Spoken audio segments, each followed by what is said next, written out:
Real quick, I'm probably even going to put this at the start of the video. You've got the comedy festival, Melbourne Comedy Festival, from now until you start on Wednesday. When does it end? Yeah, so every Tuesday to. Do your thing, bro. Come to the middle. Is this camera on me? There's room for 2 black people on the show.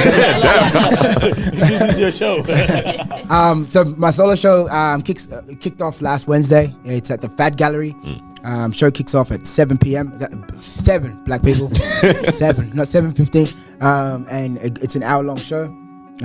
It's Tuesday until Saturday. This Wednesday, I've actually got some media coming in, people from Sydney.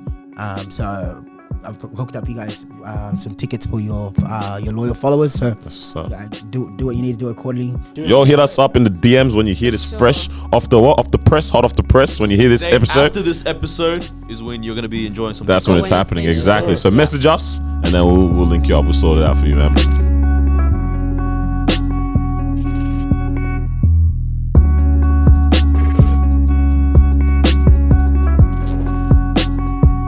Yo, what's up? Welcome back to another episode of the Disruption Podcast. We are your hosts. I'm Noah the Baghdaddy. It's Chief Olusoji in the building, baby. It's your girl, Moeezy. He's the prince.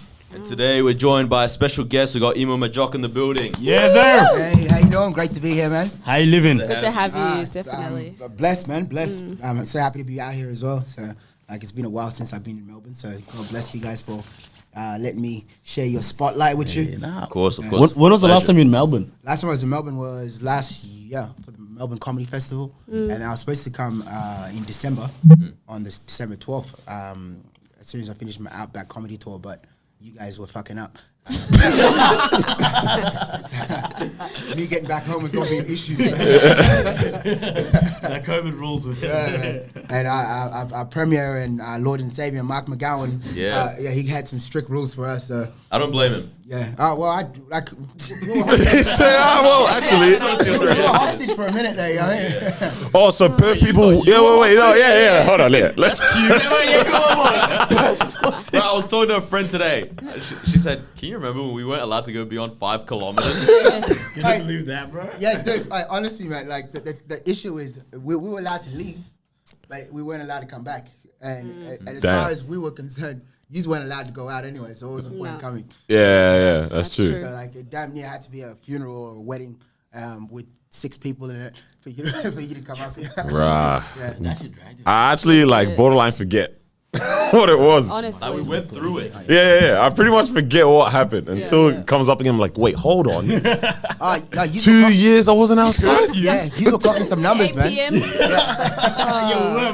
We'd watch you guys in the 5 o'clock news every day. Like the strangest things happen. Like obviously social media. For us, Social media. So make it look like whatever. But was it really a party like it was for you guys? Like in Perth, we had minimal lockdowns. We're allowed to go out. We're kissing randoms and shit. Come here. The little button there that you guys have that presses itself, we were allowed to touch it for the traffic lights. Yeah, we're doing it. So we'll touch it. Hey, not a care in the world. Do you ever walk up to the traffic light and you see there's like 7 people there, and then one person comes and then they press it? And how arrogant are you to think you're pushing is what incited this traffic? How arrogant are you? Oh, thank God you're here. I know, We waited. Yeah, man. Nah. I'm ready to die, bro. Carl, what did you say before this? Like, you're ready to finally laugh today, pretty much? Yeah, it's a stressful day. So stressful day. Yeah. Talk to us. I don't know, man. His arranged marriage is not going to. Yeah, what's happening, bro? Talk to us, guys. How many cows are looking for? The dowry's up. Family's talking about she's educated. You have to pay 2 extra 100 cows. He's trying to convince her she's stupid. Hey, bro, he knows, man. He knows the struggles, man. Trying to explain to the family, look, I've got glasses, I'm intelligent. Give me a discount. It's a secure future. She get with me, she gonna be fine. Is that you, Carlos? Is that what you're saying? Now tell us what happened, man. What's going on? Nah, man. Yeah, I had work today. Oh, damn, bad start. Nah. I took it off ages ago because I knew we were recording with you on Monday. Oh yeah. Yeah. You took a day off for me, bro. Yeah. I'm flattered. Nah. I wasn't trying to miss the jokes. You know what I mean? I'm here for the jokes. Oh, that's it. Yeah, that's nothing I am on special. duty now. You wait until the show, my friend. Yeah, nah. The show is good, by the way. Thank you, man. I appreciate you guys for coming out as well. We shall get into that. Nah, you we will. shall get into that for sure. I'm honored that you guys came and shared the experience. Yeah. So yeah. Nah, definitely, man. Yeah. Huh? What were you saying? Nah, I was gonna say, tell us a little bit about what you do and how you got started. So I'm a stand-up comedian. Or I prefer to just say I'm an entertainer because I'm so much more outside of that realm. But like I entertain people. I've been doing it for. There's 2 dates when you ask how long I've been doing it for, because there's like the date when you first started. So I did like 2 gigs back in 2016, and then I didn't do nothing for a whole entire year. And then 2018 is when I really I not even so much seriously. Like I entered a stand-up comedy competition, Raw Comedy, while I was like maybe 9 gigs in, and I ended up winning it accidentally. How do you accidentally win it? Yeah. How do you accidentally win the whole show? Because I didn't even register for it. Word. Yeah, I remember me and my boy Joe White, who got me into comedy. Shout out to Joe White. We were rehearsing at my house, like just writing jokes and stuff. And Joe asked me, "Have you registered for Raw? Because Raw is coming up." I'm like, "What's Raw?" And like my partner at the time was just eavesdropping, because that's what chicks do. And she goes in the house and just like went online and then comes out like 10 minutes later. She's like, "Oh, you're registered for Raw." No way. Yeah. So I went and tried it out. Yeah. They ruled me out. And then 2 weeks later, they called me as a wild card. And then I was like, all right, let's give it what we got. And I ended up just smoking the stage. And I didn't even think I won. But when they were announcing the winners and stuff, at the time I was having conversations with the boys, and they called my name. I was like, "Oh, Yes. yeah." And then as I'm running up, like everyone was like Joe's like hugging me, and like it took like a minute for me to get up to the stage. But it was like surreal, man. Like because it was like I think I was maybe 9 to 10 gigs in when I won the state finals for that. And then I started my fringe run, which was like 6 shows, and shortly after they flew me into Melbourne for the comedy competition and then that's when I thought I won. Like, so we went we started competing nationally, and I didn't even think, like I did my performance. I'm like, all right, cool, I smoked that, and they're walking us through the back. They're like, all right, so what happens now is you all come out in a V shape, and they're gonna announce the runner-up and the second runner-up, and I'm thinking to myself, oh, I haven't even prepared a speech. He's ready. Man's all over. I just ill as shit. So they announced the runner-up. I'm like, all right, cool, I'm still in the game. And they're like, in the second runner-up, I'm like, all right, cool. And then they said, and the winner is Beck. And I'm like, Yo. Beck Melrose. Shout out to Beck Melrose for winning as well. But that was like my introduction to comedy. Like I was so fresh into it. But to be honest with you, everything happens for a reason. So because I was like so inexperienced when I started doing. I'd hate that kind of pressure if I like just started comedy. Oh, you're the funny guy that won Raw. So I think it allowed me to kind of like humble myself and like clock my hours as I put it, like just like learn my craft. And because of the thirst of like trying to get better, I got better. You know what I mean? Like so, yeah. Have you always been funny? I've always been funny. It's an interesting question. People always told me I've always been funny, but I never thought that comedy was an outlet that I could use. Like I tried so many other things just as an outlet of expressing myself. Like I tried music. I wrote poetry as well when I was younger, and then comedy was what like I got from the first night I did my first ever open mic. I caught the comedy bug. So So you killed on your first one. Yeah, I smoked it on my first one. How? But the second How do you just send it? Yeah, Like you're not even attempting What it. that you struggle with? I did one one night on a I think it was a Tuesday night. And then on Wednesday night, I hit up Joe up. I was like, Joe, well, how can I get more spots? He goes, like, there's this spot in Fremantle, which is like this just out of town in Perth. He goes, hit up Nick Hunter. Shout out, Nick. So shout out to Nick Hunter. So I hit up Nick Hunter, and he put me up on the spot. I went from performing in front of like 80 to 100 people to the next night performing in front of 12 people, and Dang. and 4 of those I bought. Nah. In the crowd. Mom said I'm busy. It was rough. Like that dude got knocked out at the gig. Like there was a heckler there, and he was like drunk as hell. And that was the first time I actually invited people outside of my friends and family from the night before. And I was like thinking to myself, please believe me, I was funny yesterday. Yo. You guys were there. Man. I've got it on tape. Bro, what does that drive look like when you're going back home after that? It was awkward. I thought I lost my partner there. Say some cheesy shit like, sometimes doesn't work out, you know, like. Damn, man. Can I curse on here? Because I've cursed a couple times now. You asked.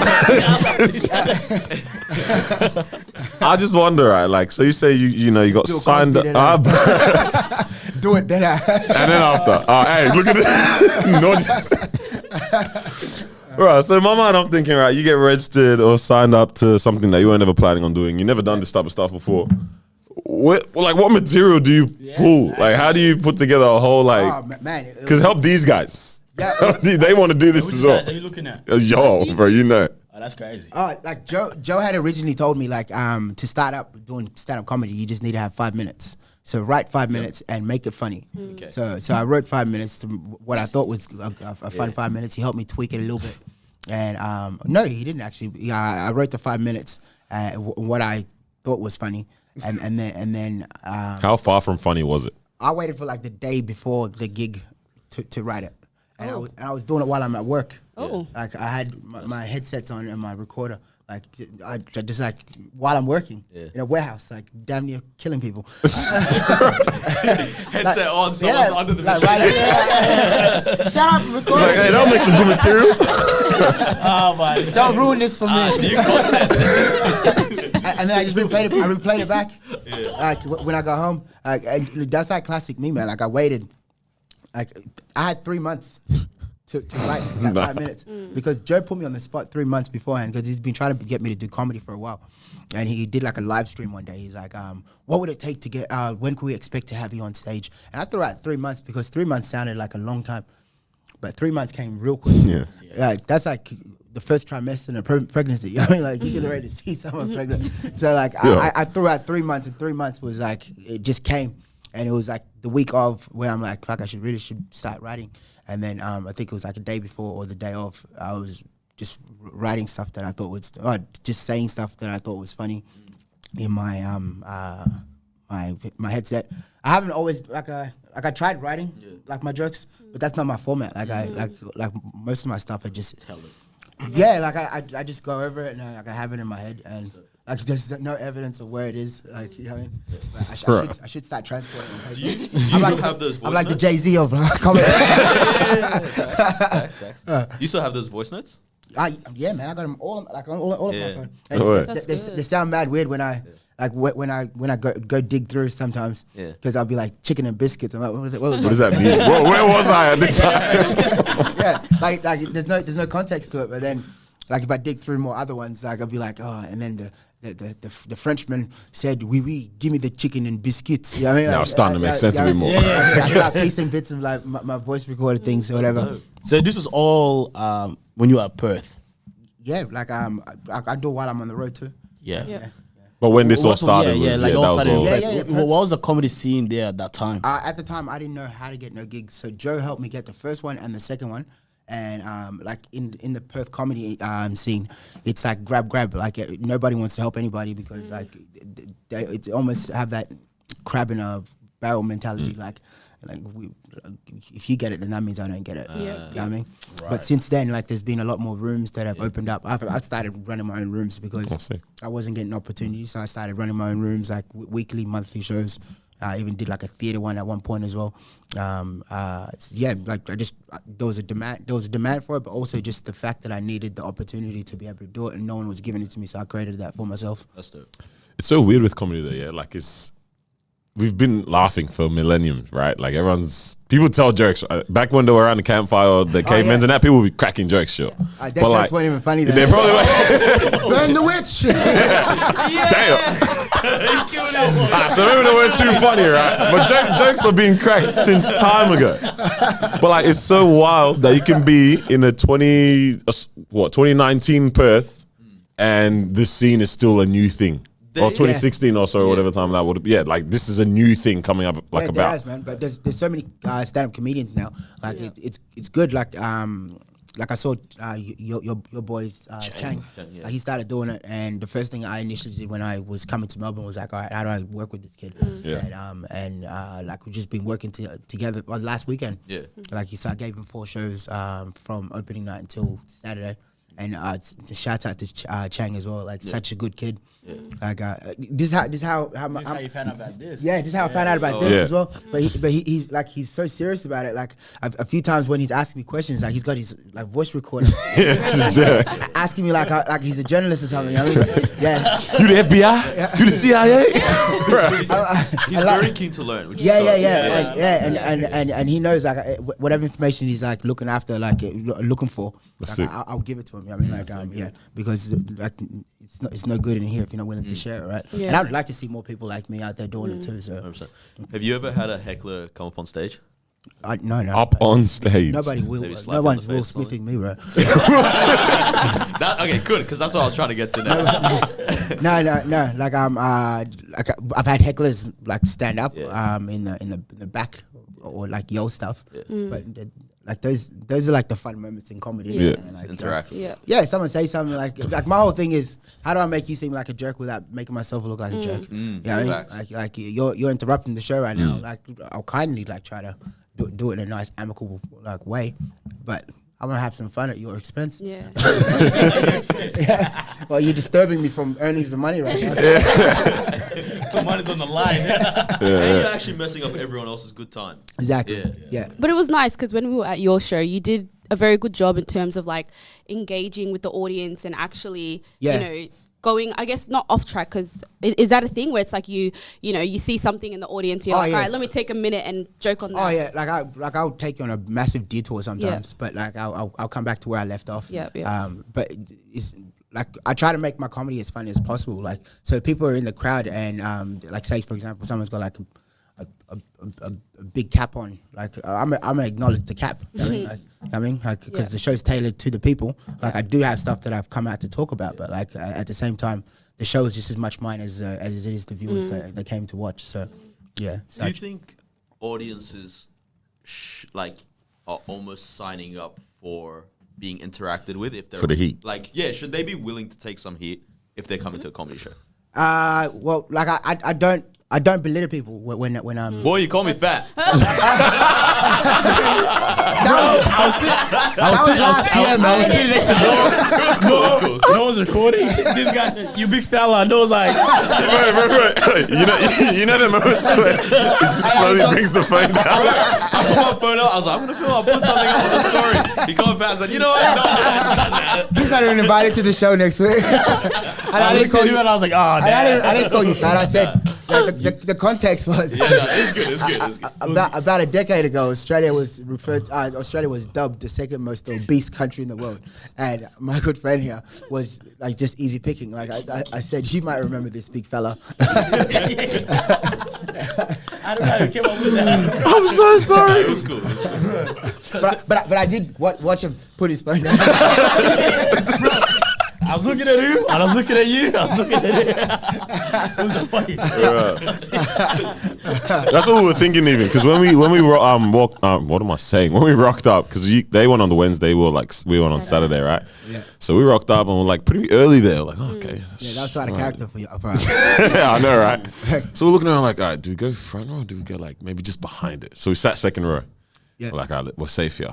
And we're like, to be honest, let's just do it. What's the worst that could happen? Man? Yeah, We didn't get flamed, thankfully. Yeah. Somehow. But I was like, At the front. but we sat there and it's like fully knowing, well, we might be the butt of the joke in this somehow at some point, but we're here. I interact and I'm cheeky. That's all it is. Yeah. Like I'm cheeky. Like I the last thing I ever want when I people come to my show is driving home like, oh, he was a jerk. That delayed effort.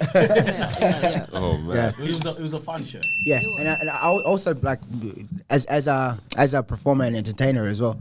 Like the return of a ticket purchaser is very important too. I mean, like the fact that someone enjoyed the show so much that they'll come back twice. Yep. Yeah, like that's what's up. Like, you always want to do that, and you're semi inviting people into your home. When you have a show on, you know what I mean? Set your own kind of tone and, Yeah, so and come vibe. on, like the wife has got the alcohol downstairs. She does charge, but go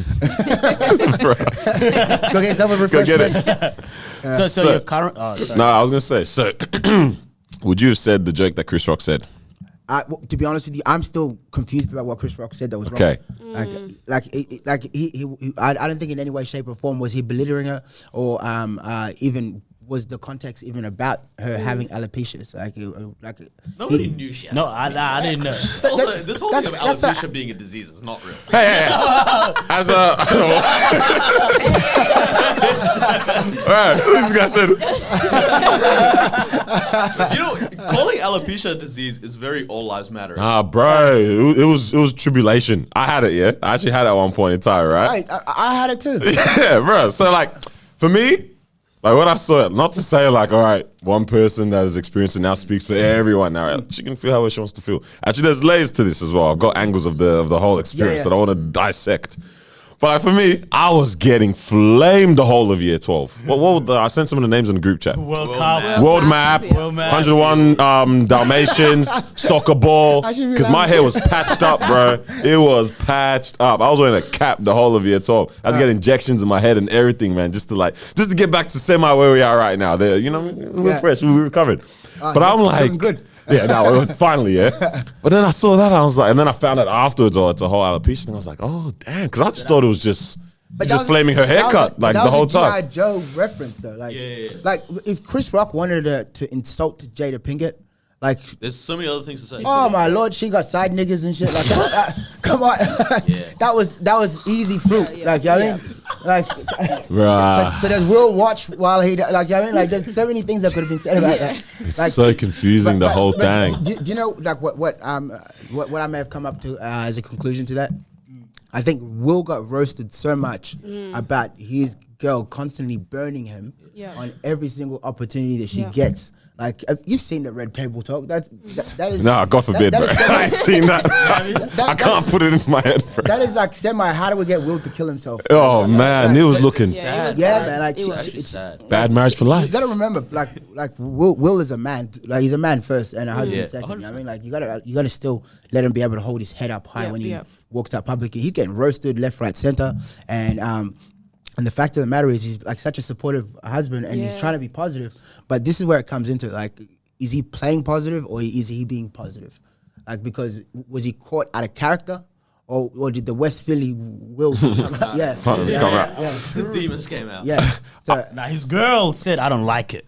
yeah, Sound like what? I think he overcompensated. Did you see that? Nah, guys, I don't even think she said that. No, but she gave him the look. Nah, I ain't even really like Yes, that. in the You know, there's video. another angle, yeah. All right, that I That's saw. his There's another angle, angle, yes, I was right? laughing at the slap, yeah? Yeah. So was like, weird as. so no, she thought it was fake. Even I think at that point, the because slap she that thought the it- slap was she thought fake it was at that fake point. No, because- as in the slap. It definitely wasn't planned. It wasn't Yeah, planned, because yeah. when Will starts to say "keep my wife's name," she's like, That's "Oh, when it- she's." Oh, you can see her. You can see her go, "Oh snap!" Right, how- Like what's going on right here?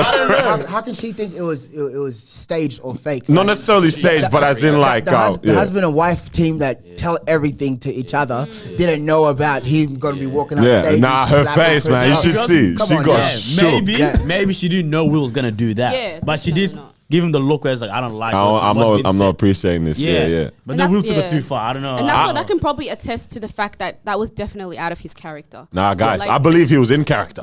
I think he was method acting, and he forgot how to get out of King Richard. I believe, like as soon as I saw that, I said, because you know he started doing his speech afterwards. Bro, that was Oh, he doubled down. He doubled down. Also- love makes you do crazy things. He doubled down. It's just like, bro, you're a world class actor. Yeah. He doubled down. Yeah, he really doubled down. And he had the famous Will Smith crying face too. Alright, do you know what the funniest thing that I saw? He was like, Denzel told me a minute ago, and then it panned to Denzel, and Denzel was like, nigga, I didn't tell you. Denzel's face was like, this guy. That was not what I meant, Will. Nah, I believe he was stuck in Yeah. King Richard mode. If And we like, had to go with one side, Chris or Will. there's no sides, No. man. Just for the sake of this, like who was in the right, who was in the wrong? Like Who was in the wrong? everyone's in the right and the wrong, except for when it came to the physical part. I disagree. Yeah, the I disagree because I don't think Chris Rock said anything. He didn't do anything wrong.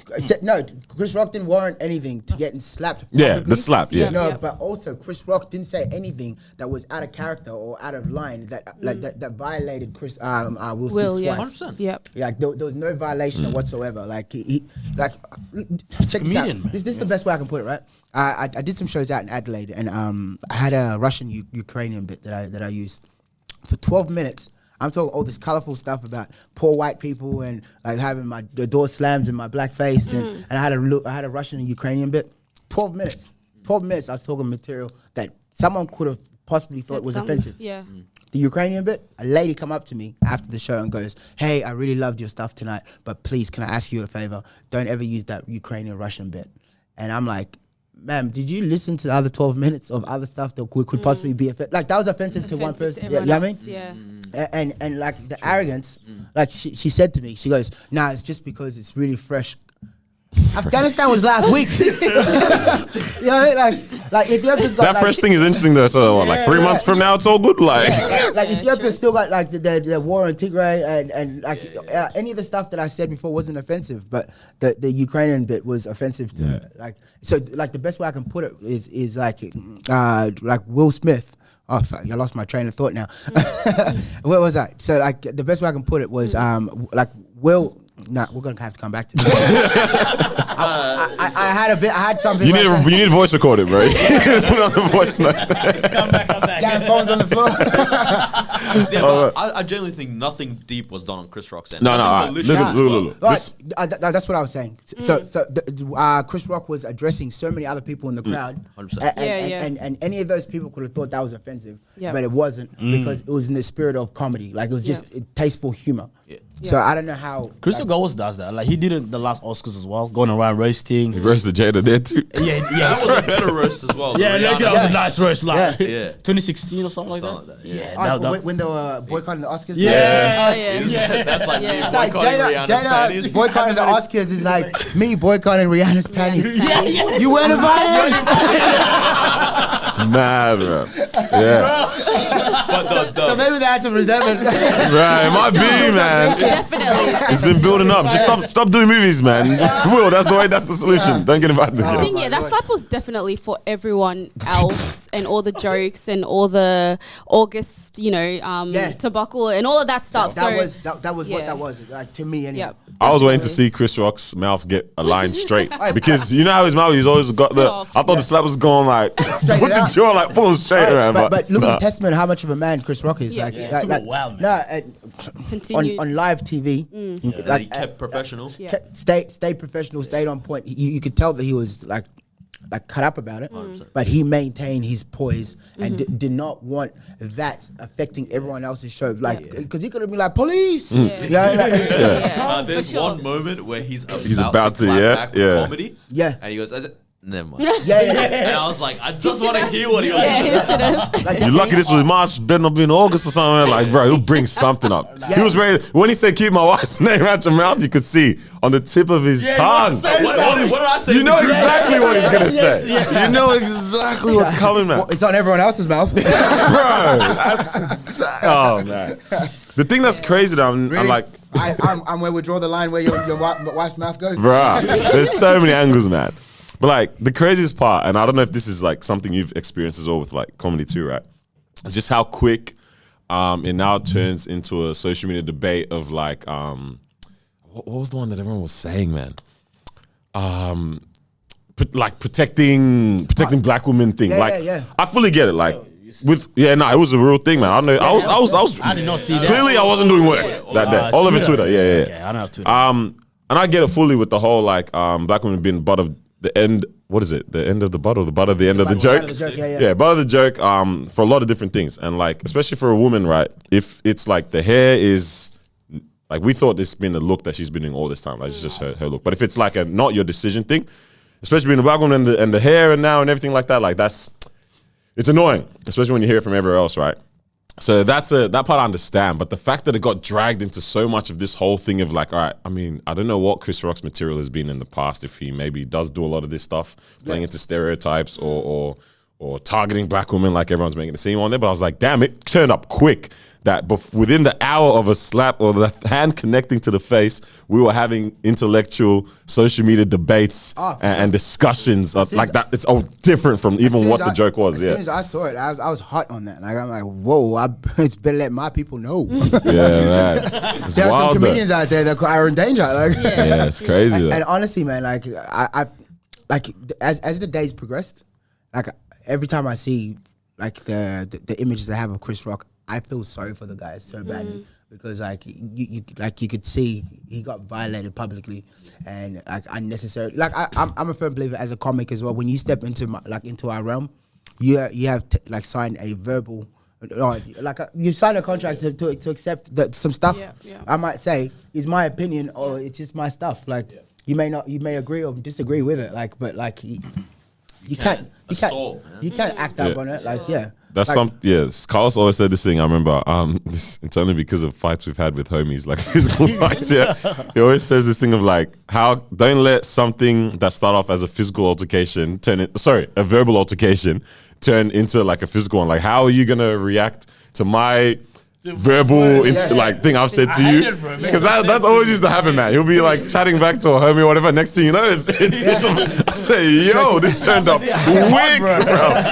And it used to kill me, man, because I know Carlos ain't really trying to be on physical fight like that. All he's doing is just trying to like he's arguing with you or fighting with you verbally, but the homies get hot. And I was like, that's true, man. Like to fight physically now to something you hear verbally like quick, it's a lot. It's a lot of energy, man. It also shows like your inability to use your words. Like, like as a 33-year-old man right now, like I know myself personally, I am different to when I was 21. Yeah.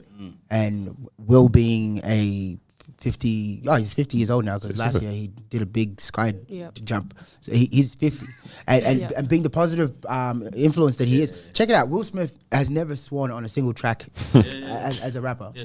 So why is he behaving like he's at the BETs? Bro, it was crazy, bro. I was gonna ask. Just on that, like, I think it's crazy how much the narrative can shift as well if you were to use your words. Because I imagine after the show he did nothing, and then he comes up to Chris Rock and he's like, "Yo, I don't respect you doing that to my wife," blah blah blah. And then word gets out that that's how he handled it. Yeah, everyone would have been like, "Man, I respect him," and it would have turned on Chris. Or even on stage, if he took that, you know, the acceptance speech, that moment to kind of educate and be like, you know, that wasn't cool what you did. Or if he went up and actually didn't slap him, but took the mic off him and tried to educate him in a way. Oh, like literally cut him off. Little lapel.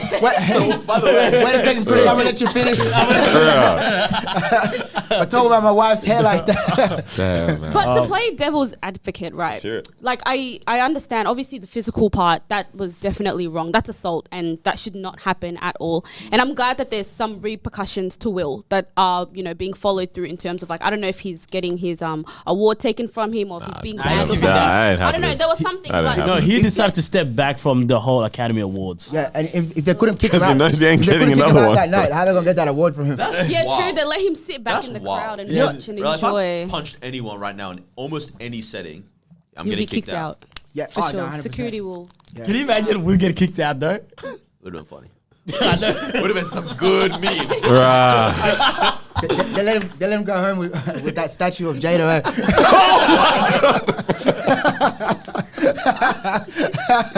I have never gone. Hey man, watch out for the Will Smith hands coming up. Nah, but like that's the thing. He said keep my wife's name out your mouth, and now literally every single person on every podcast, every talk show is now talking about this. Right? Like this is all that's happening all around the world now. Who knows? Maybe it's just PR. Might have been planned. Who knows, man? Who knows? Who knows what goes on? The conspiracy theories came out. Did you hear it? No. So apparently Al Pfizer Qaeda sent Will Smith. Sent him. Well, so apparently Pfizer this week, like 2 days before something, they signed some patent for alopecia medicine. Huh? Yeah. Oh, and wow. so they're like, well, maybe that's What, the raise way- awareness for alopecia or what? Hey, bro, everyone's winning. Check this out. He's got a voice note he's about to pull out. No, this is the craziest shit. So the day of the Oscars, when that happened, Yeah. I told Aaliyah, like we're at a show, Yeah. and I took a screenshot of Will Smith's Instagram. He had 60 million followers on Instagram. Oh, damn. And then the next day he had 61.2. The day after he had 62 point whatever. Wow. That's His crazy. Instagram followers went up by almost 3 million. I don't know what it is right now. Just All the publicity is good Someone. It's publicity. a lot of people, man. And Chris Rock's tickets for his Went up? Stand up, went out. shut up like the stock Saw market, that. man. Yeah. Immediately, the days. first thing that came to my head, I sent out a group chat. I was like, yo, the Chris Rock stand-up show is going to It's smack gonna hit. different. I didn't even realize what I said at the same time. I was like, oh, snap, no pun intended. 63.3. Wow. Nah, it's crazy. The day of the Academy one, it was 60.2. Yeah. Wow. I took screenshots of it as well. Yeah, he's trying to get slapped Yeah, real just quick. love Who wants to Yeah, get slapped, I man? already knew, Yeah. because it was either his followers going to plummet or they're going to increase. increase. And both would have happened as well. Like Yeah. there would have been people that were jumping off the Yeah. bandwagon, But some true, who true, came true. on. but he still maintained to gain. Net profit. You going to his show, Chris Rock? I love Chris Rock. I would definitely like go to his show if I'm in town. I think Perth is the only city in Australia that hasn't got the show at the moment. You guys But- did that to yourselves. But- You did that to yourselves. But I don't think I can go anywhere because it's in August and I'll be on tour in Edinburgh, in Scotland. Where? Wow. Yeah, for the sick. Edinburgh. Yeah. Oh, Edinburgh. I heard Edinburgh. I'm like, where the heck is No, this? Edinburgh, yeah. Oh, yeah, Have you yeah. gone to Scotland before or the UK? No, at all? this is my debut for the nice. Edinburgh Comedy Festival. Nice. Yeah. What's that feeling? Sorry, man. You go. No, Yeah, you went before. You go. Now, I was quickly going to ask about how do you feel about audience being sensitive to your jokes? Like, how do you handle that? Because now comedians can get cancelled for saying those kind of jokes. Like I try to keep everything 110%, man. Like when you come to my show, you're just hearing my opinion, my take, and just my what I view things. Like it's my opinion. How can you get upset with my opinion? Yeah. So you don't have like Apparently a you- apparently people do. You came to hear my opinion.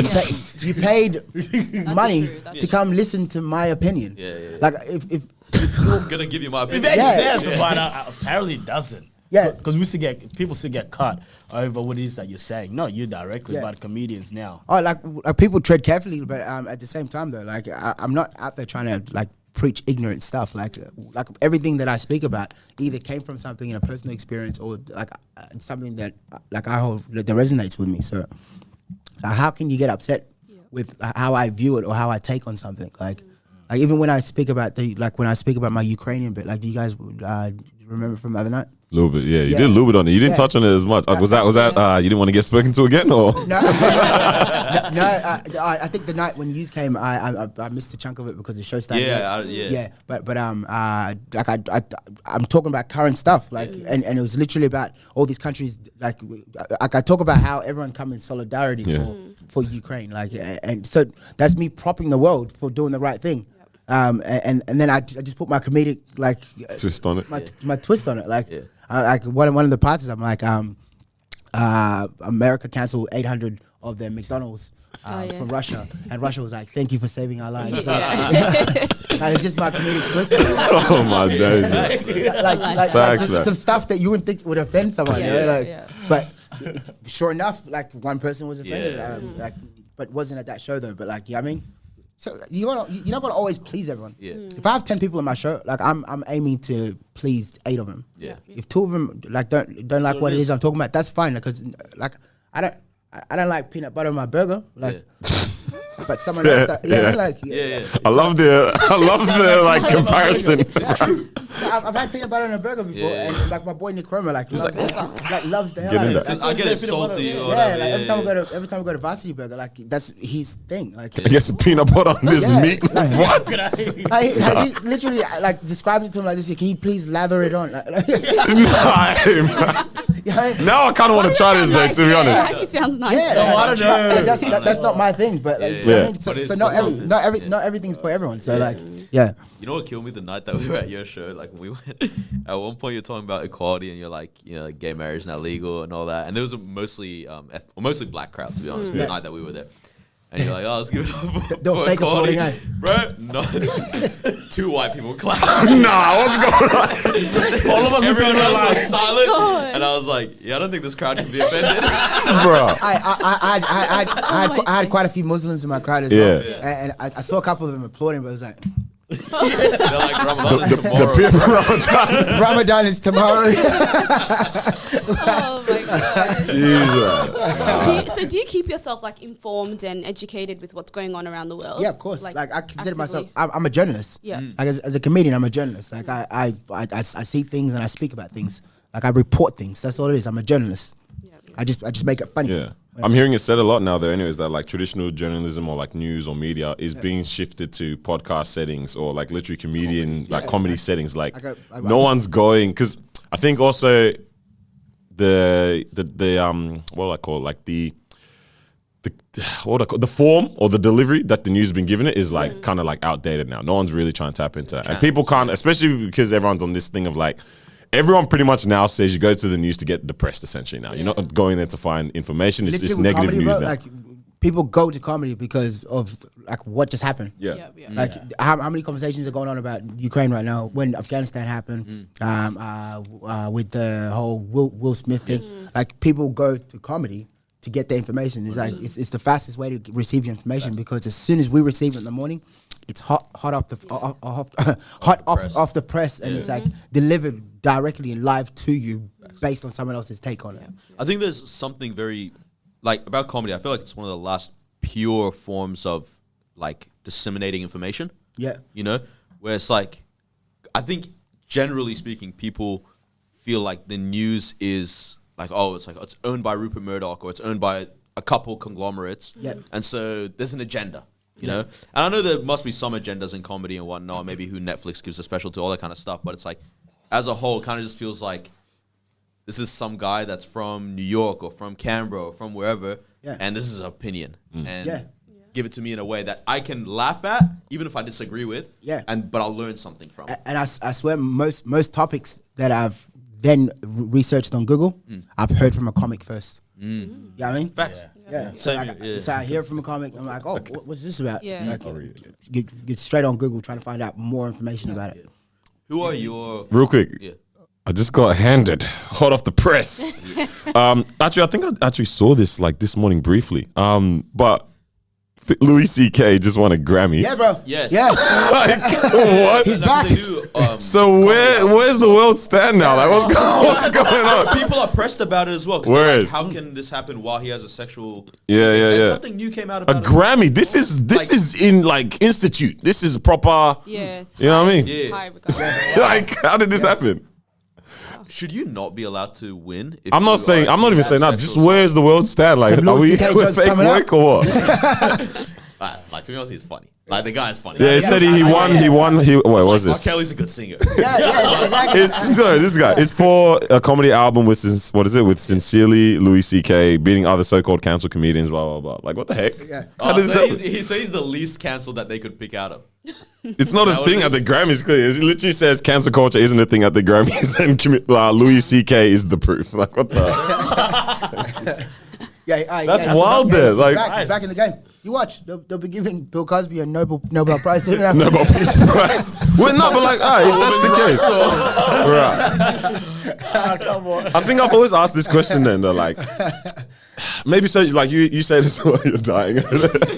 Social media is very loud. It's not whatever's going on in the world fully, and it doesn't represent everyone as well in the world clearly, right? So it's like, I mean, I don't know what the agenda could be behind this. Who knows what might come from that, right? But like, woke culture or cancel culture, it doesn't actually represent exactly what everyone else is thinking. There might be a whole other let's even say it's 50-50. That's still a whole other 50% of people who disagree with whatever like mass majority says. So where does we don't know where the world actually stands with a lot of different things, man. No one stands anywhere, man. Yeah, but surely someone was at fucking Osama bin Laden's funeral. Yeah. You know what I mean?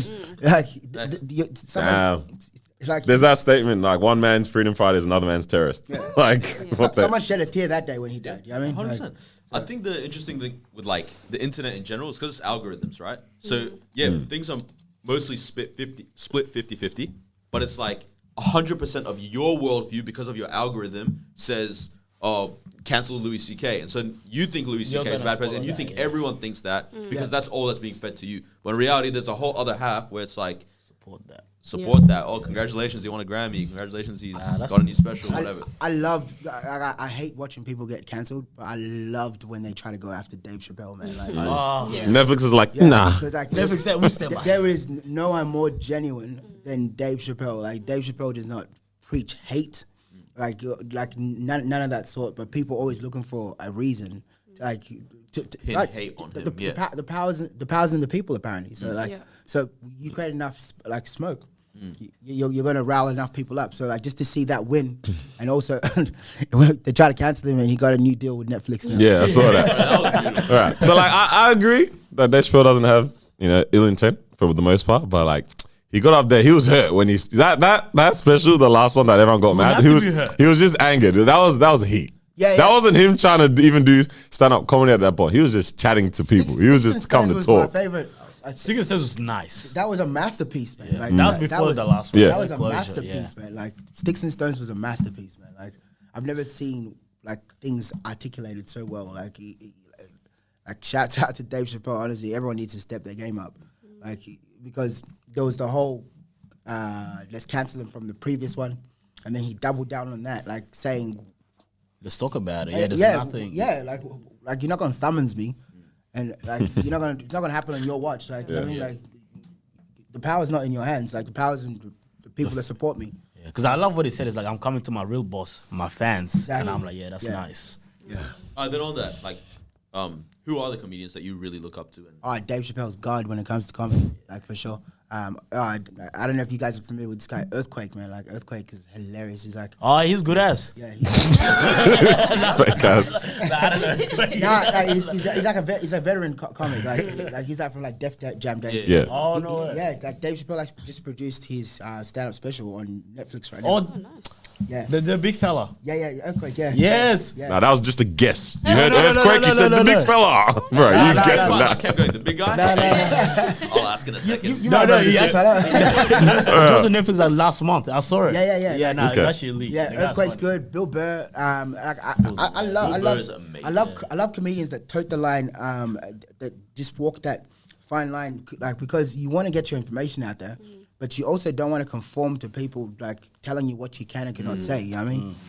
Like you're gonna kill comedy if you're gonna delegate what people talk about. Yep. Might as well give us a script. And that's what do you call it? What's that? SNL. And that's why SNL ratings are going down, man. Anybody try to hear that anymore, man? That's done. So what's your goal with comedy? Because obviously you're killing it. You're on tour right now. Right now you're on tour, yeah. Yeah, I'm on tour right now. I've been on tour since like I did Perth Fringe in January. Yeah. So January, February, Perth Fringe. Just finished Adelaide Fringe. I came to Melbourne just over 2 weeks ago, and the comedy festival started last Wednesday. So finishes on the 23rd, and then off to Sydney.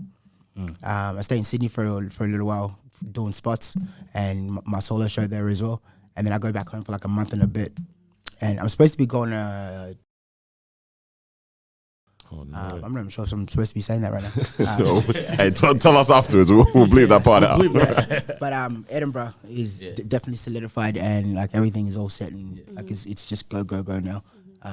But yeah. Like, so where'd you get Black Santa from? That's literally what I was about to ask right now. Like, where does that come from? Because this is Black Santa Returns, but when did he come in the first place? Black Santa is just so just to take on it, like so like for as long as I can remember, like when I first came to Australia, right? Like I remember little white kids and stuff would go to school and talk about this mystical man in a beard and a red suit would break into the house, and they're all fine with it because he left gifts.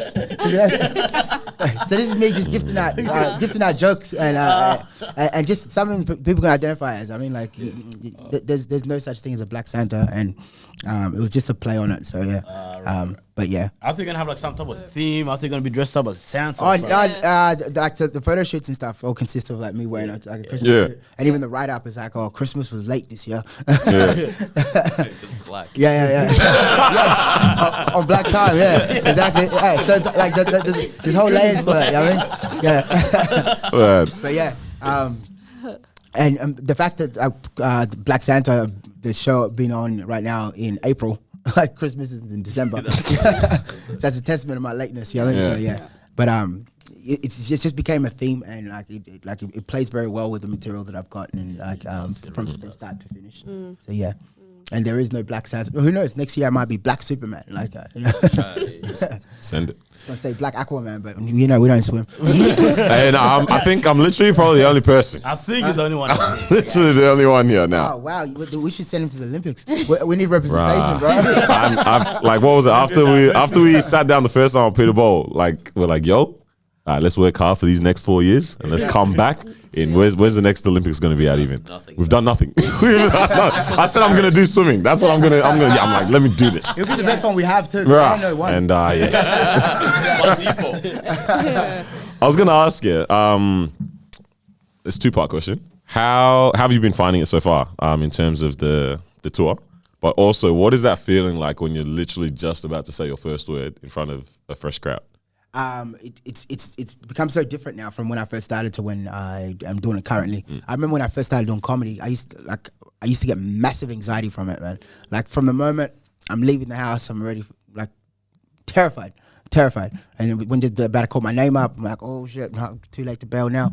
And then I come on, but as soon as you get that first joke out, man, like you're in your little comfort place and you feel good. And now, like, I don't even go through my set. Yeah. Like, you know what I mean? Like, I've already got it here, and like, probably instead of like pre-production and stuff, like I'll just be on my phone just playing around. Candy Crush. Until they call my name up. Oh, damn, man. Because even on Wednesday, before you came up, this guy was just chatting at the back. Emo, I'll be back. Brought up to the stage. Because I was looking at you the whole time. I just want to see what the process was like. Like, do you sit alone? Are you looking through your phone? Are you talking to people? Like, what's that like? Just depends, like, what kind of night it is. Like, if it's a packed out night where there's, like, reviewers and stuff like that, I might run through my notes. Like, I've got my notes just written on there. But it's not even, like, the jokes. It's just the order. I'd be like, all right, you know what? There's more women in this room today. So let me start off by let me move this joke to that position there. Let me get rid of that. Let me, this would sound funny. Like, I mean, like just that little process there. Was it you guys smoking weed that night? Because it was loud. When we got Damn, no. I know who it was though, but I don't smoke before. I do not partake. Before shows. I'm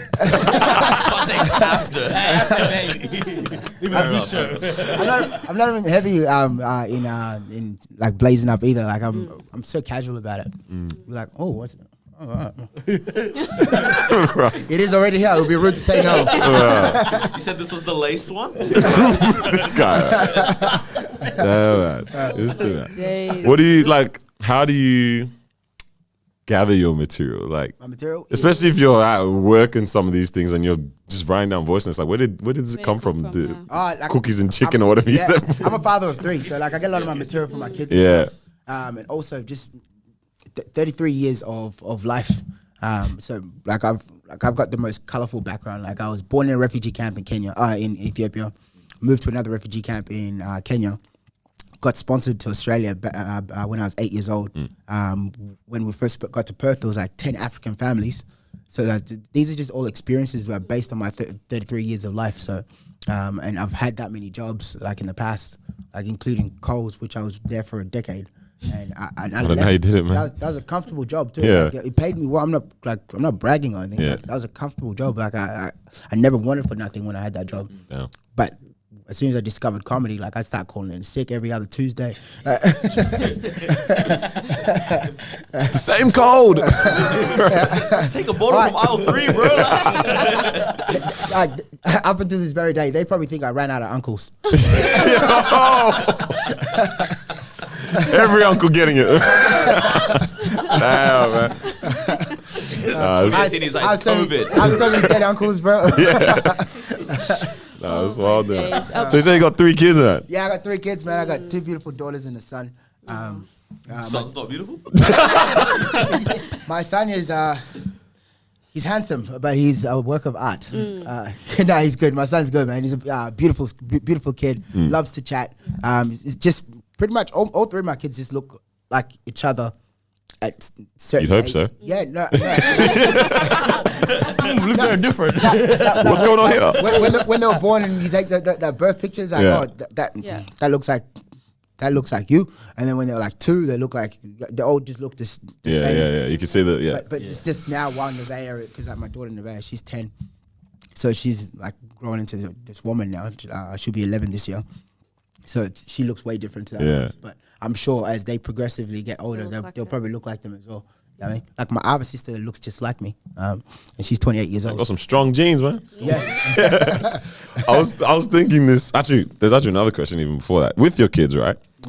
Do you now then, because this is all material that they'll be able to tap into when they probably even see some stuff now, who knows? Yeah, but my daughter watches all my yeah. videos. Yeah. In terms of like being able to process and understand some stuff as well, do you think about do you maneuver or think about your material now for a future child that's going to be looking at it, or I deliver it hot off the press. I don't care.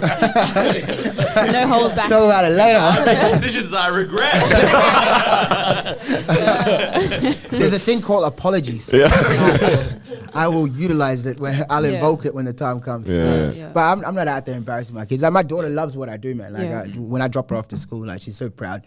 Like That's sick. like daddy's back in town. You know?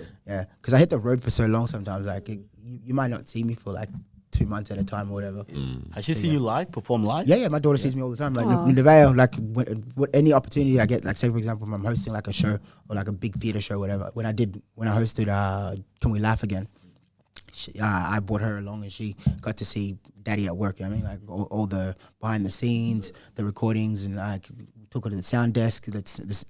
Everyone was just friendly. You know what I mean, and then there was like another show I was emceeing at a theater as well. I just bring it to all the big ones. Yeah, because don't come see me bomb in front of 12 people. Don't come to the little ones. I call it bring your daughter to work day. You know what I mean, because I don't know what she wants to be when she grows up, but like I'd like to let her know Expose her to that. like you don't have to be a nurse or a doctor, like to succeed. Yeah. I was gonna say just on that, like, is everything like that goes on within the house content? Because I remember when Kevin Hart got flamed for, I don't know what he said, like what kind of jokes he was making, but I think he took his daughter's experiences and stuff, and he came and turned it into a comedy show, whatever, and he was just getting flamed because people were like, this is very inappropriate. Like, why are you bringing your daughter's experiences that are very private to the public and stuff? Obviously, he didn't care. That's T.I. you have to think of. No. Kevin Hart did it too, Kevin didn't he? Hart, he made a joke about his son. No, that's not what she's talking about. Though. No. Was it like? It was I don't know if that's. I don't want to say in case it's wild. Now I'm just saying something wild, but Don't say. I'm not gonna say. When he took a break, remember how he took a very long break and then he finally came back? He did it like at his house or something. Yeah. But Was that was after the No. that was after Oh, the that was Dollhouse. a comedy special that no one laughed at. That was weak as hell. Yeah, that was weak. I don't think I even finished it. Man, so that was mad. Nah, definitely. My all fell asleep in a you rude one, man. We were watching it together. You passed out. I said, "Damn!" I know it was a Was that dollhouse it? one. He smacked it. No, that's what he got it's not. cancelled for. Like that's what he got cancelled for. From the Yeah. Oscars. That's the Oscars is what he got cancelled for. But in terms of like, it wasn't You sure? what people were saying. that What was T.I. he wasn't getting flamed for his family humor. A lot of people were saying like we're sick and tired of hearing about just all this like family stuff. Like give us some just comedy. Like commentary kind of thing. At least that's what I saw at one point. Oh no. So it's Kevin Hart. So he was talking about his daughter showing signs of hoe activity. I remember this one. So that's what it was. Yeah. And people are like, why would you talk about your daughter in yeah, such that a was the manner? one. You know? Kevin, I like Yeah. that. Break dollhouses. Yeah. That was it. Yeah. So I was like, Push them lines. So do you take like material like everything from what happened to her? I've got a C-section joke that some people don't rock with. But like, no. That was good. Yeah. Thank you. Mama didn't get it. She took a second. It's so nerve-wracking for me. I've done it 1,000 times, and sometimes like I speed through it trying to get to the punchline because I'm losing it. I love that joke. I didn't want to say it, but that was enough. That's enough to tell.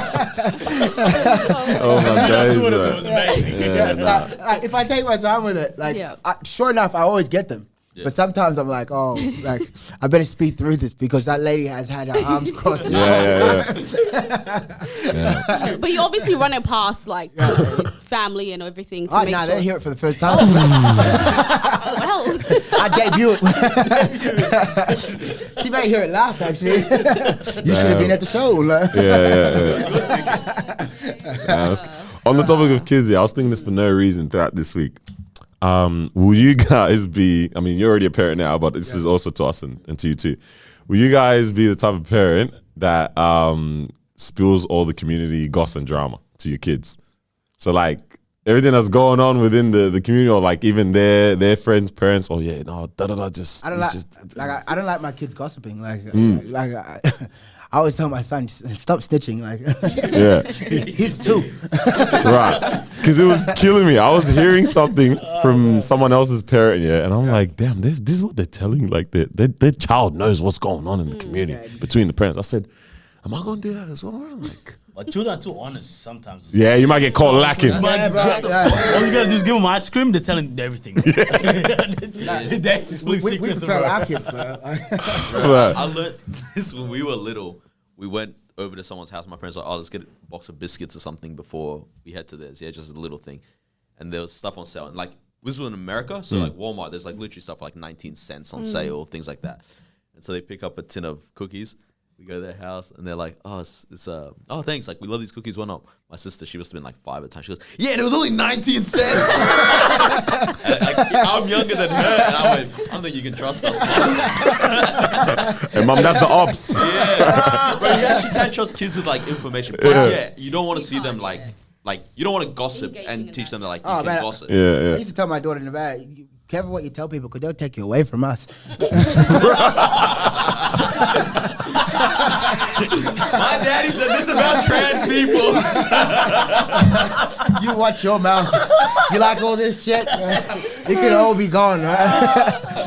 Bro, what are we hearing from someone that we know, like that the mom got called into school because of something that the kid said? School don't play. They don't play. Whatever they hear from the child, they take it serious straight away. Kids are honest, bro. And all it takes is a kid to say, "My dad smacked me." Yeah, no, that's I think it was something along the lines. It's normal for us. Like, I got an ass whooping just before I left. Growing up. But you can see like the kids that didn't get smacked and the ones that did, like they're either like traumatized or they know like don't touch that. Like, how do you know the kettle's not hot if if they don't allow you to touch it, right? So like I think in moderation, not in moderation. Like I don't smack my kids, but they've been smacked once. All it takes is one smack, and then like it's just a look from now. So just you remember? And it wasn't even like a smack of abuse. It was like no. Yeah. You know what I mean? Bro, I know the look now, man. Yeah, that look is I know the look. bro. Yeah, it's just a look. It's ingrained, bro. Yeah, it's wild scenes, man. Yeah. Damn, that's crazy, right? I was gonna say it's actually interesting how you change the pace of your joke depending on how the crowd is, if they're feeling it or not. Yeah. Do you do that often or? Yeah, man. Like you got to keep a couple on the back burner. Like especially if like this one was like mild, then you're like, all right, cool. I better bring out the big guns because Get them back. Because the level will be like this if I bring because different jokes got different levels and the way I like do my stuff it's like a roller coaster. Like because you can't just be like. You gotta give them a break as well, right? Because it's an hour show, so I go into some of the serious stuff, make you love me, make you hate me, bring you back again, and then I finish. You end on hate or love at the end of it. Like start with hate, like misunderstanding. Yeah. Like okay, I see where he was going with this. You know what I mean? That's interesting. Because I realized recently I really don't enjoy comedy where it's just punchline. You know, like Jim Carr. Yeah, I find him funny. He's funny, But it's just boom, boom, but when boom it's like just that, it's just one sentence, punchline. One sentence, punchline. Mm-hmm. Like, Unless it's part of a narrative, though, sometimes as But well. it's not. But it's Yeah, not, if it's not, it's yeah. For him, punchline, he's not a storyteller like that. Yeah. I'm like, man, this is kind of draining. Like, I'm sick of it. No, your cheekbones just start to hurt. That's I'm what it is. laughing while you're saying the next Yeah. setup line, you know? And it's like, man, miss I'm it, tired yeah. of this. What did you say? Yeah, but here's a punchline. Like, Here's a punchline. Like, yeah, like I'm a storyteller. So like I'll take you on a journey. Yeah. I love that, yeah. I'll take you on a journey, and you're gonna at one point or another you're gonna misunderstand me. Or, like you're not gonna know where I was going with this, and then I'll bring you back. And he's like, oh, there he is. You know what I mean? And it's good when you like because once you give him those breaks, like where you give him like the gentle laughs. Then The one where it's just the air out the nose. No, they're still laughing, but it's like you're not creating too much strain on them. Yeah. And then it prepares them to be able to laugh at that big massive one that's coming up. Yeah, the science to this. It's like a DJ, man, with the BPMs as well at nights out. Like how they, some Casey and JoJo right now, and by the end of the night we'll have some My Pony because it can only come out at 11 o'clock. Bro, you gonna 11 o'clock. You ever go to the club and like they're playing it at 8? You're like, what the hell? Right, if I hear that at the club, I might leave. Right. No, that's dope, then. When you travel overseas to do like comedy shows and stuff, because the crowd and audience is so different over there, Yeah. what's that like? Like, what do you have to do in order to tailor and get ready for that? You go hit up a couple mics, so like open mics. You set up. So ideally, you wanna. So if your show starts on, let's say the 26th, you wanna get there like perhaps a week beforehand. Let them know, all right, I am in town. Come check me out.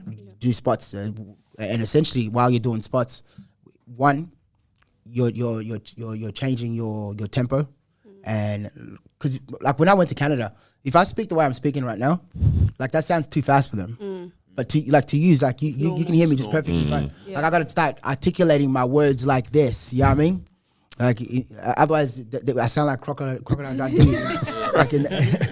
Like in my mind, I don't get it. Yeah. But for them. But while you're doing those spots, it allows you to like maneuver and like figure out this sounds funny or what's the Canadian reference with this. So you start putting their local references in there, and then it allows you also to like know.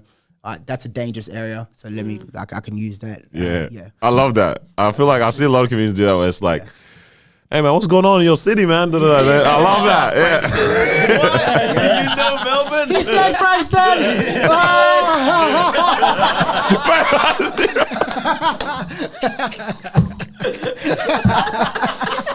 And that's the clip. That's the clip we need. That's promo. Oh my days, man. It's interesting as well though, because like you're gonna go. Hey, let us finish our laugh, man. No, but You're gonna go Edinburgh, and all the like they're gonna be used to seeing black people that are either British accents or American accents. Yeah. And you're gonna come out and have the Aussiest accent as well. Yeah, So that's another layer. Yeah, dude, I had such a good time when I was over in America and Canada, and that's the thrill of the chase for me. Yeah. Like being able to figure out that's what makes comedy fun for me. Like being able to change and switch between materials and know, all right, this works here. Like Canada is kind of like Melbourne. Like you gotta be careful what you say, like because they're very, I don't know, PC is the word, but like they're politically correct in certain aspects anyway. There's some things I can't say here in Melbourne that I can say very easily in Adelaide. You know what I mean? Yeah, we're a pretty PC state. Yeah, but also like once you figure out, it's just about how you deliver it. Yeah. So like if you garnish it nice, and you win their trust within the first 2 minutes or whatever, then you can get into a C-section. just have it. They've already loved you already. Yeah, They're yeah. like, oh, you know what? He's a nice guy. Let's see where he's going with this. Yeah. Otherwise, if you start off right off the bat, talking about Bill Cosby and stuff. Yeah, that's not the way you kick it up. Yeah. Damn, that's wild. If you had a scandal go down, what would your celebrity rebrand look like? You know, so you've been like now cancelled for saying a horrible C-section joke. Yeah. Someone got mad or whatever. Now, do you rebrand? How do you pattern your rebrand? Depends if I was wrong for it. That's true. If I was wrong for it, like if it was senseless, like I'm gonna keep that same energy. Like you're not gonna sound like I wanna stay true to myself. Like I want to be able to talk about what I want to talk. Like I don't want you to dictate what it is that I talk about, because once you start doing that, I lose the passion that drives me to be able to create. So yeah, like unless it was something that like I'd own it if it was me. Yeah. Like the very next day, I'd put out a press release. I shouldn't have been caught with those 2 bitches.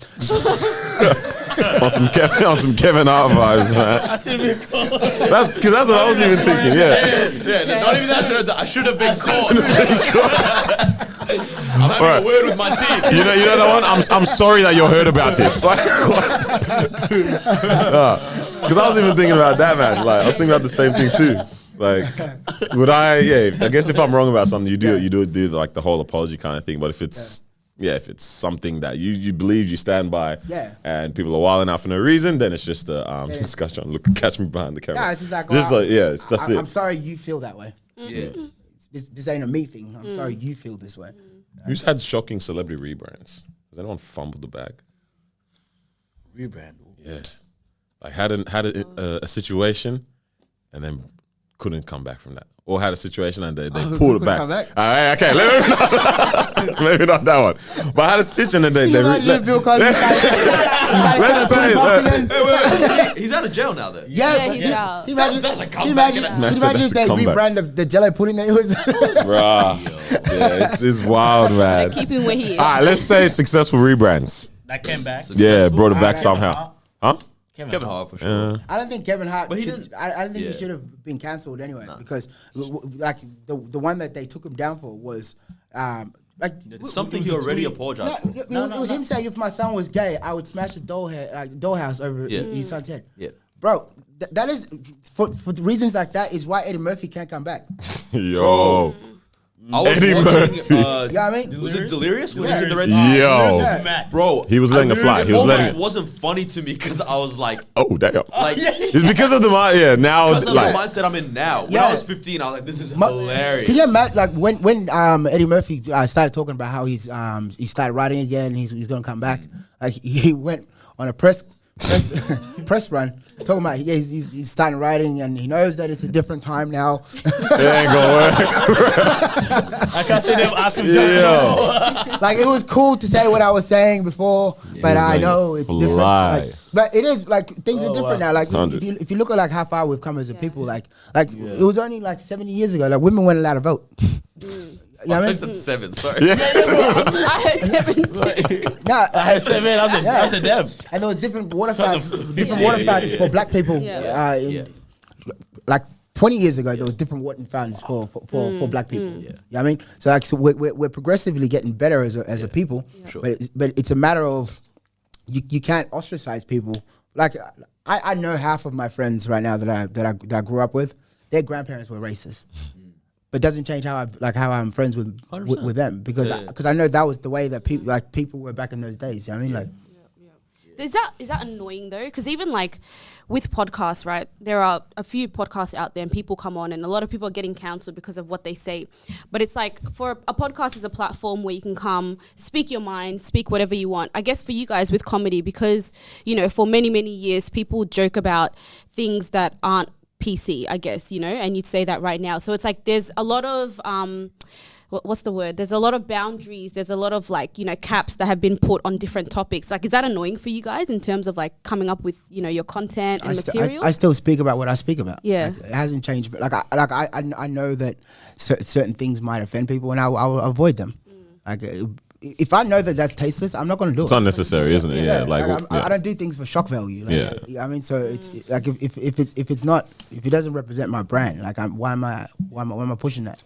There's a difference between being funny and mean. Yeah, exactly. And mean is not like who I am as a person. Like I'd rather that people come to my show and feel loved and leave with a loving feel to them where they're like, wow, that was nice. You know what I mean? Rather than fuck the Arabs. Yeah, I will never push. I'll never push that. You know what I mean? Like I want people to leave knowing that I feel like I'm your equal. I was like, just give me like that's the one you came up with. And I was like, yeah. I was like, yeah. But when I said Arabs, that was just an example. Yeah. He likes Arabs. Yeah, switched off my mic.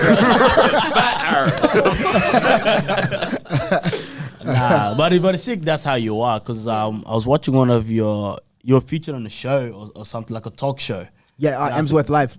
Was Yeah, it that? yeah, Emsworth Live, live talk show, yeah. Yeah, and they ask you a question about, I forgot exactly what it was, something to get to with Africans, and you're like, you can't pick and choose how you want us, to be represented and so on. Yeah, man. That was really interesting. Yeah, because like Australia, or other countries for that matter anyway, like they will nitpick when it is an Australian. Peter Ball right now, Australian. He's Australian. Yeah. Do you remember, just a perfect example, do you remember a while ago, Thon McKenna?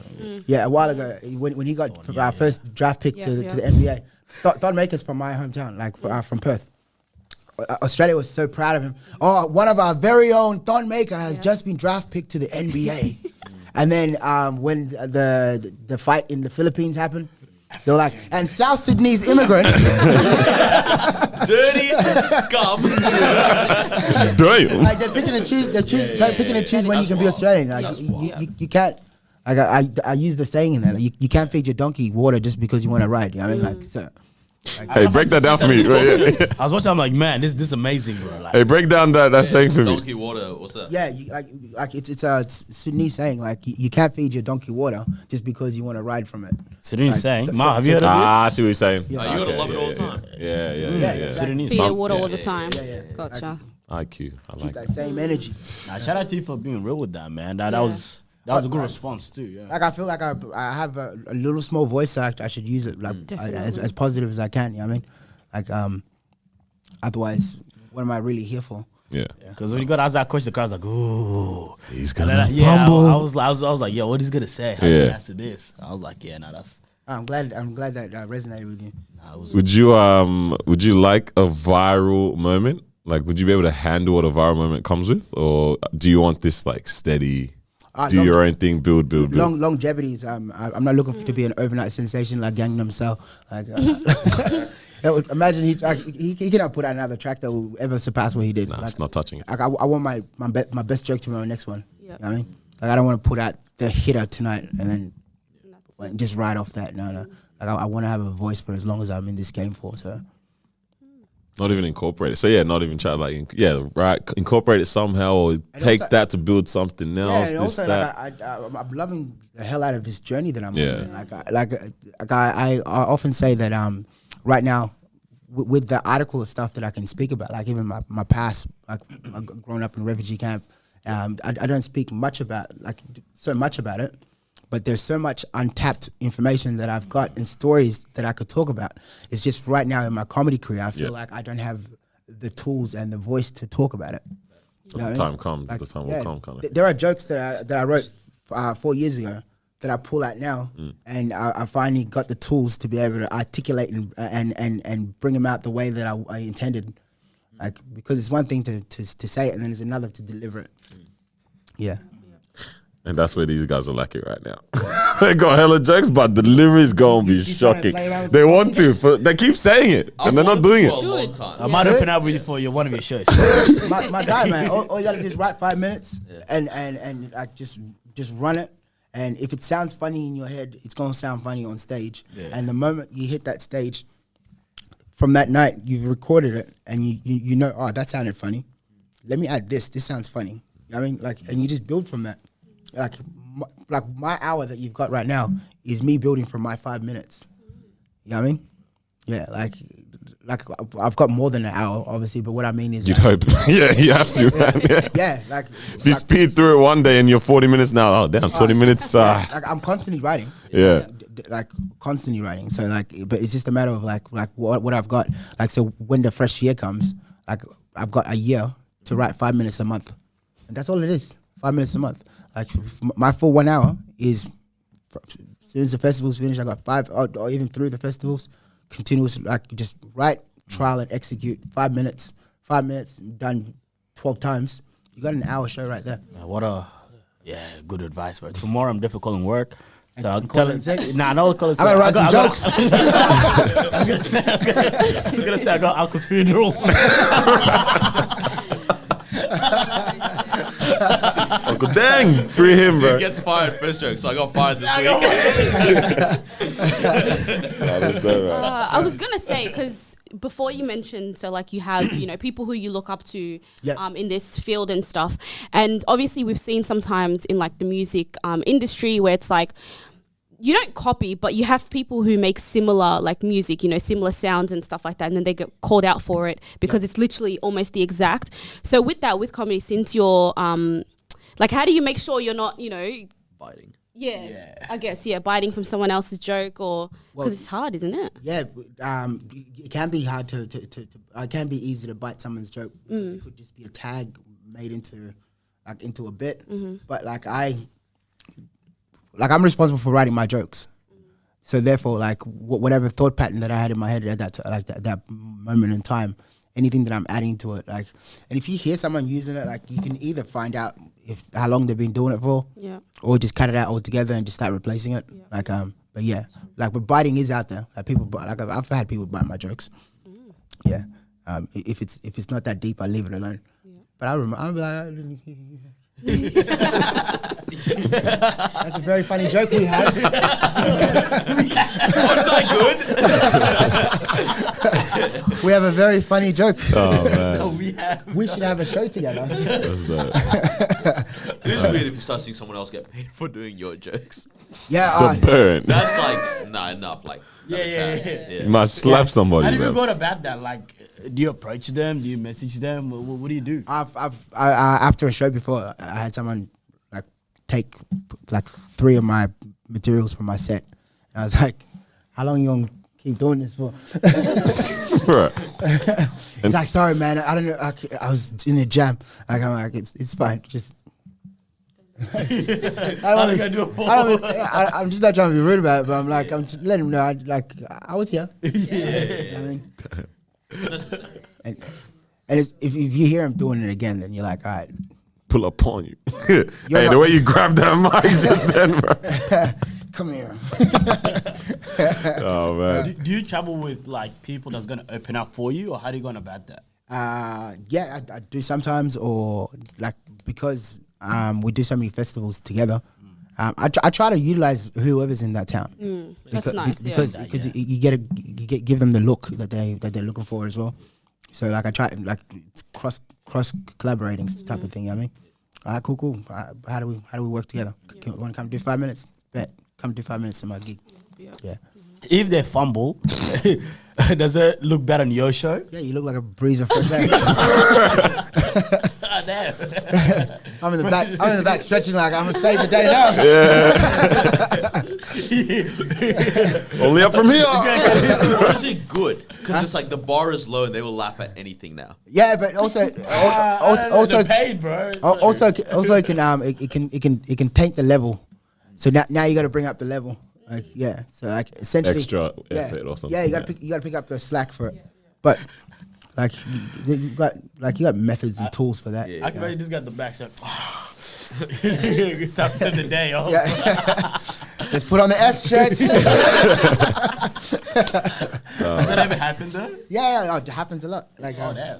like it happens a lot. But at the same time, like you gotta like if you believe in your product, like what you're selling. Like you're like, all right, you know what? Like it might take me a couple minutes, but I'm gonna get this. Yeah. And I trust my product. So, sound like a drug dealer. Right? Yeah, man. Someone's been watching Top Boy. A little bit too much Top Boy, right? Why is Amy Schumer famous? She's not funny. Amy Schumer. I hope you guys on audio heard that background laugh. That's one of the people that I feel like Netflix pushes a lot, or things push a lot. Yeah, I haven't heard too much about her. Like, You haven't seen her stand up? Dude, like honestly, man, like I watch a lot of stand up, but there is so many comedians that I've never heard of. Like I stay minimal. So like I watched like Bill Burr, Earthquake, Kevin Hart before he had that tragedy with that last special he had. I thought he was talking about the cough. I said, oh, I should have laughed. Kevin Hart has been through a lot. Yeah, before he put out that week. Yeah.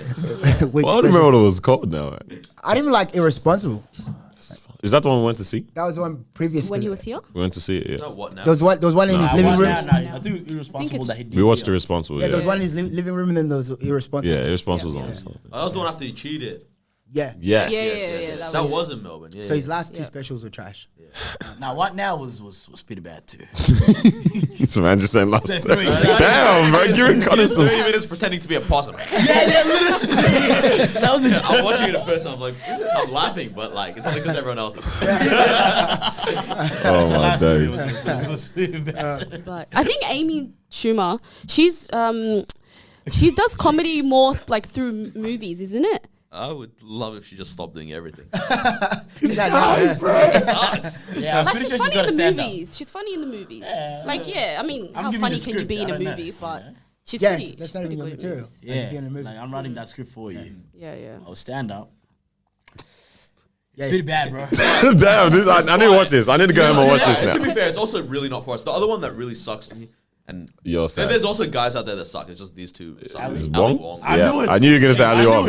Sucks. Yeah, he was in town. You're getting looks. You're getting looks. He was in town the other day. Would you like He was in Ali? town? You like Ali? I think he was in town the other day. We'll take it back. Say he? He. She. Oh, She. shit. Oh, It's the Asian chick. yeah, Oh, the name is. I was talking about the guy that he was on the Daily Show as well. Oh, Ali Siddiq. he's got like I don't know how to describe. He's got a strong face, like a Yeah. squarish face. Yeah. I forgot his name. We can keep R-ing, but Yeah, I know, right? Yeah, no one's getting any names. No one's gonna get a name. He I was can't here think. anyway. He was funny. Like Yeah, that's actually alright. he's alright. Yeah.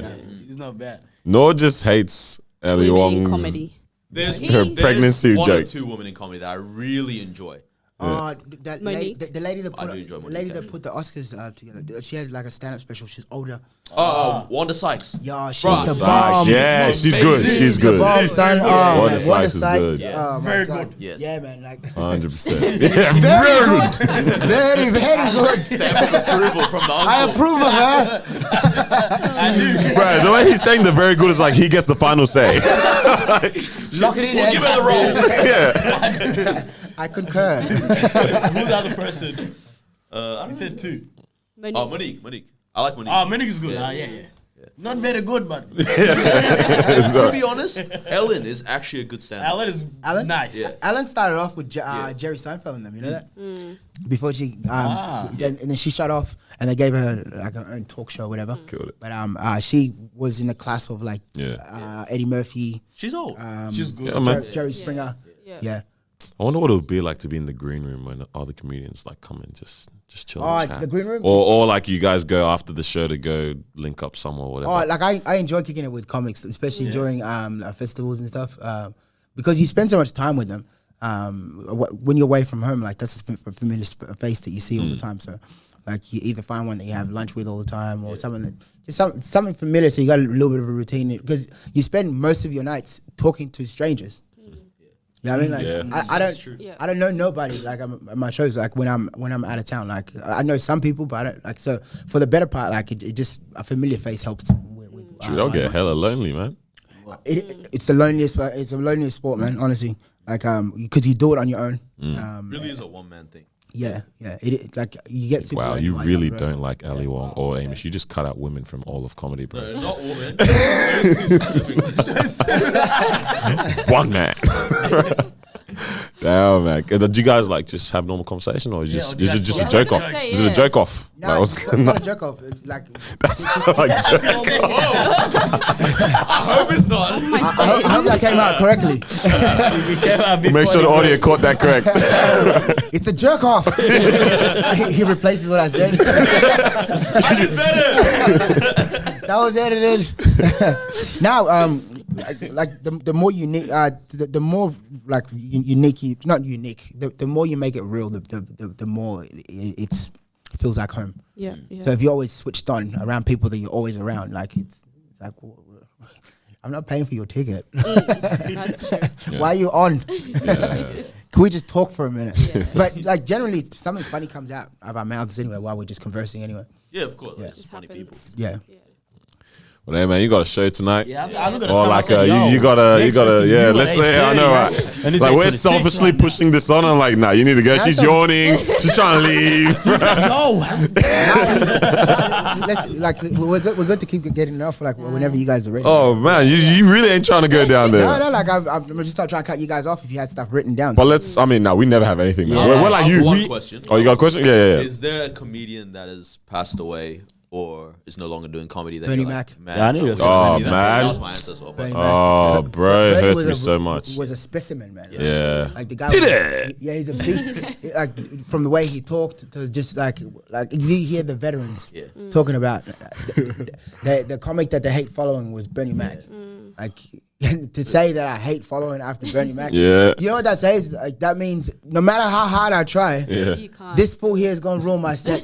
Like, just to get everyone Right. maximum enjoyment. Yeah. yeah, man. Bernie So- Max. So and that's why they always had him go last, man, because like He's he would amazing. revive that room. Why? Yeah. Like when you think you just all laughed out, like Bernie come on, and people just Everyone's excited, They bro. reach deep in there and ooh, we had some in reserve. Like, Are there any young Aussie comics that you're like people should be aware of? there's a couple. There's like my boy Joe White, Rory Lowe, Andrew Wolf. Like these are the last two are white boys. And Joe White. Is Yes, Joe White. No. Joe White is black. He's an Ethiopian dude. He's the one that got me into comedy. Yeah. Oh, wow. Yeah, he got me into comedy. Who else? There's like my boy Tabo Schumer. He's like super hilarious, man. He's been doing comedy probably about as long as I have, but I've just been watching this spike in his writing abilities. Like, yeah. So yeah, there's a few out there, man. Are they all from Perth? All the ones I just named right now are from Perth. Yeah. Damn. So You rest don't of like anyone- rest of Australia ain't got it like You don't that. like anyone in Melbourne, do you? Oh, you mean like? Anyway. There's Khalid. Khalid, he's a Melbourne based comedian. Who else? Carl Legacy. He's a British comic that lives here in Australia. He's like super hilarious. Calls himself the king of riffraff. Because he just comes out and just on the fly. Yeah. Yeah. That's pretty mad. Yeah, like, he just can't. He's very good at it as well. Like I love watching Carl perform because he's just so quick and like he reckons. So he just doesn't plan anything, just on the spot. Yeah, I'm sure he's got stuff in the reserve, but he reckons jokes are for cruise ships. Oh man. Yeah. I remember seeing Russell. I've seen Russell Peters twice, and the Same. second time, he literally had no material. He just interacted with the audience for an hour, and That's a it's gift. like he would talk to this person, talk to this person, talk to this person, and Then then like that at joke the recall. end of everything, it'd be like reference to this person while he's Yeah. talking to that. But I'm like, Yeah. how do you do this in every city, man? Yeah, he still remembers that like the names. Like, Yeah. like I worry about forgetting names when I'm performing. Like by the end of the night, I'm like, bro. Yeah. Man. I was gonna ask.